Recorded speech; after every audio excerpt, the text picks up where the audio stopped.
अस्सलाम वालेकुम बच्चों, hope you are doing well. हम लोग ये आप लोग का चैप्टर नंबर 1 है एसएसटी का।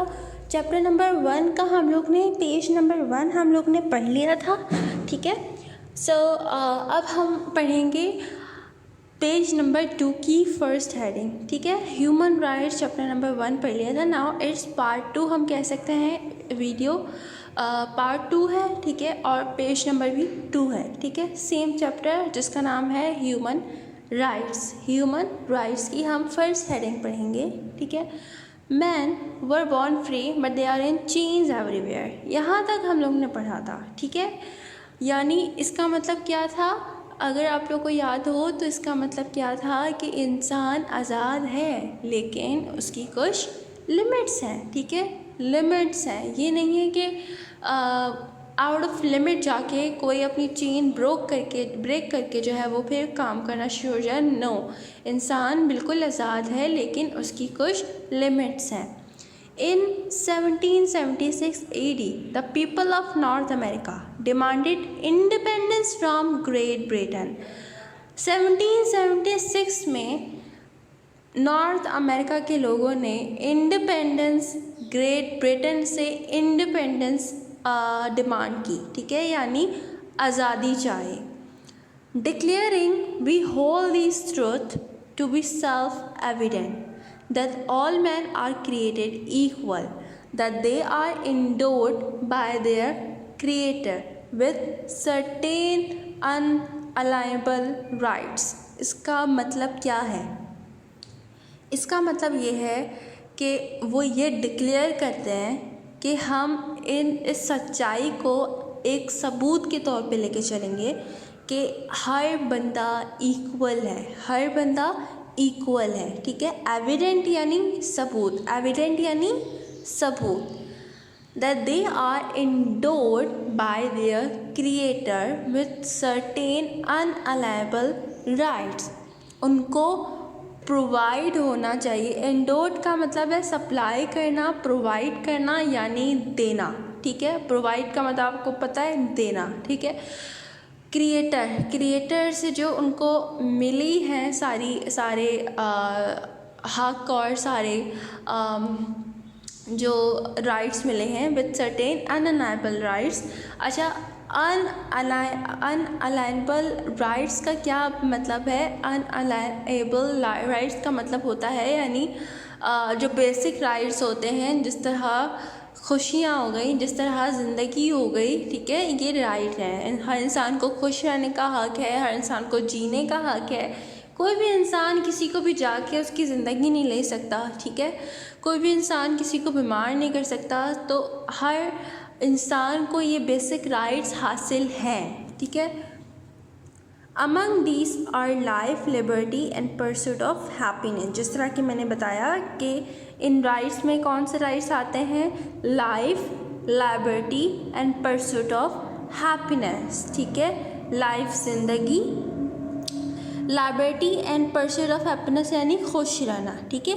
13 years later, the people of France also revolted against their king। अब उसके 13 साल बाद क्या हुआ? जो फ्रांस के लोग थे उन्होंने भी अपने किंग्स के अगेंस्ट यानी किंग्स के ख़िलाफ़ जाके जो है वो बात करना शुरू की, ठीक है, क्योंकि उनको भी क्या चाहिए थी? आज़ादी, ठीक है। Until the beginning of the 20th century, 20th century की जो शुरुआत थी, women could not cast votes in election। 20th century की शुरुआत तक औरत वोट नहीं दे सकती थी, ठीक है। Many of them demanded the right to vote। बहुत सी औरतों ने ये डिमांड किया कि हम भी वोट देना चाहते हैं, हम भी हक रखते हैं वोट देने का, हमारी भी हैसियत है, ठीक है, हम भी अपने हुक्मरान चूज़ कर सकते हैं। In Britain they were led by एमिलियन Pankhurst, whose motto was deeds not words।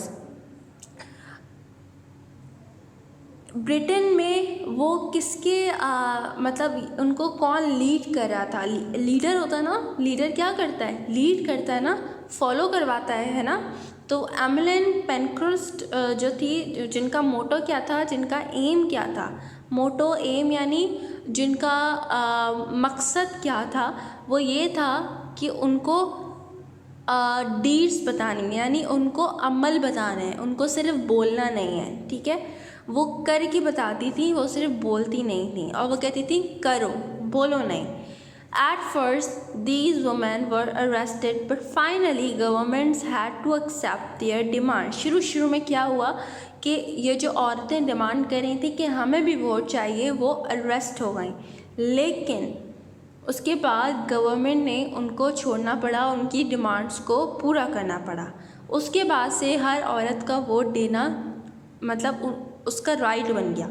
Britain granted this right to women in 1918 AD and the United States in 1920। ये राइट ब्रिटेन में कब आया? 1918 में आया, और यूएस में कब आया?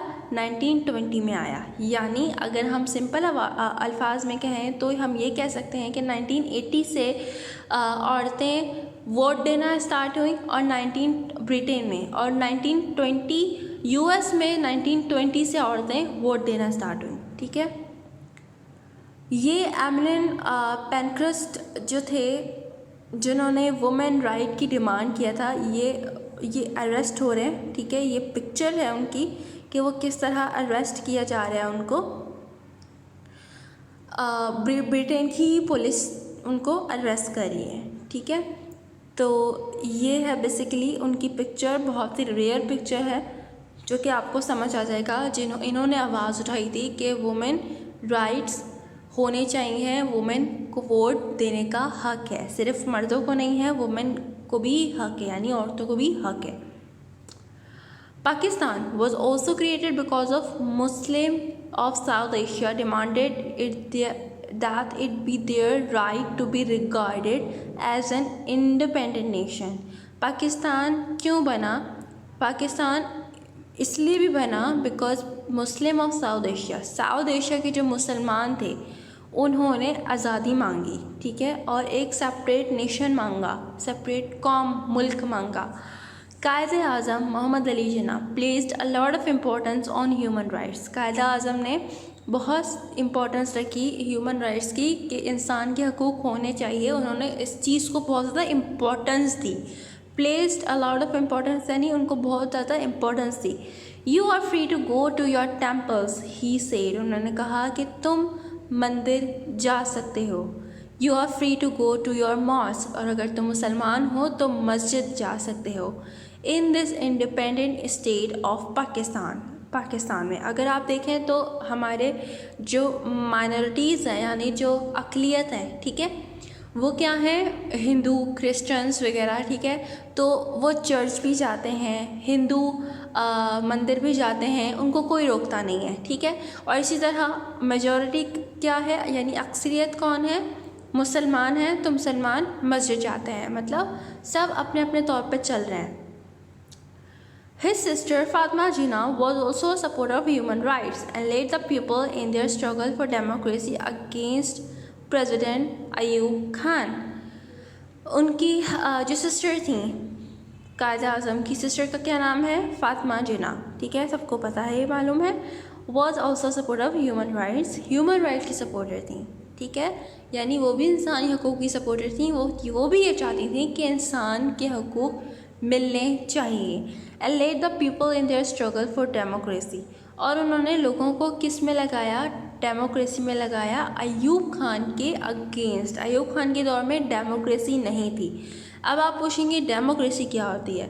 तो डेमोक्रेसी में बताऊं, डेमोक्रेसी का मतलब होता है जमहूरिया, ठीक है। हम अक्सर ये सुनते हैं इट्स जमहूरिया पाकिस्तान, ठीक है, जमहूरिया पाकिस्तान हम सुनते हैं। जमहूरिया पाकिस्तान का मतलब है कि यहाँ पे हर किसी को आज़ादी है, वोट देने की आज़ादी है, उसको चूज़ करने की आज़ादी है कि कौन सा लीडर आएगा। जिस तरह अभी इमरान खान हैं तो हमने उनको इलेक्ट किया है, हमने उनको चूज़ किया है, और हमने ही वो हमारे ही वोट से आए। ये क्या है? ये डेमोक्रेसी है कि सब आज़ाद हैं, जब आप लीडर चूज़ कर सकते हैं तो फिर आप कर सकते हैं, फिर आपके पास और भी राइट्स आ सकते हैं, ठीक है। तो अयूब खान की दौर में तो ये डेमोक्रेसी नहीं थी, लेकिन अब है, ठीक है। आपको बात समझ आ गई होगी डेमोक्रेसी का क्या मतलब है, वोट दे सकें, ठीक है। डेमोक्रेसी का क्या मतलब है, वोट देना। बेसिकली अगर हम लोग आसान अल्फाज में समझें तो सबसे जो कम चीज़ होगी डेमोक्रेटिकल कंट्री में वो यही होगी कि इंसान वोट दे सके। बाकी भी चीज़ें होती हैं, लेकिन जो मेन चीज़ होगी वो ये होगी कि इंसान वोट दे सके, ठीक है। Quaid-e Azam and his sister Fatima Jinnah were both strong supporters of human rights. ये कायदा आज़म है, साथ में ये लियाकत अली ख़ान खड़े हुए हैं और बीच में जो है वो फातिमा अली जिन्ना खड़ी हुई हैं, ठीक है। तो ये ये पिक्चर है कायदा आज़म, फातिमा अली जिन्ना और लियाकत अली ख़ान की, ठीक है। इस चैप्टर को हम थोड़ा थोड़ा लेकर चलेंगे because it's bit long chapter, और लॉन्ग चैप्टर के साथ साथ थोड़ा सा मुश्किल भी है, जिसको वर्ड टू वर्ड समझने में थोड़ा सा टाइम लगता है, ठीक है। यानी एक हेडिंग में अभी हमें 10 मिनट लगे हैं, तो इट मीन्स कि आप लोग को थोड़ा पेशेंस रखना होगा और एक एक हेडिंग को बार बार आप लोग पढ़ेंगे, एक एक वीडियो को बार बार देखेंगे, तो आप लोग के जहन में ये बात अच्छे से बैठ जाएगी जो भी आप पढ़ रहे हैं, ठीक है। जो भी कन्फ्यूजन हो, you can ask me without any hesitation. Thank you.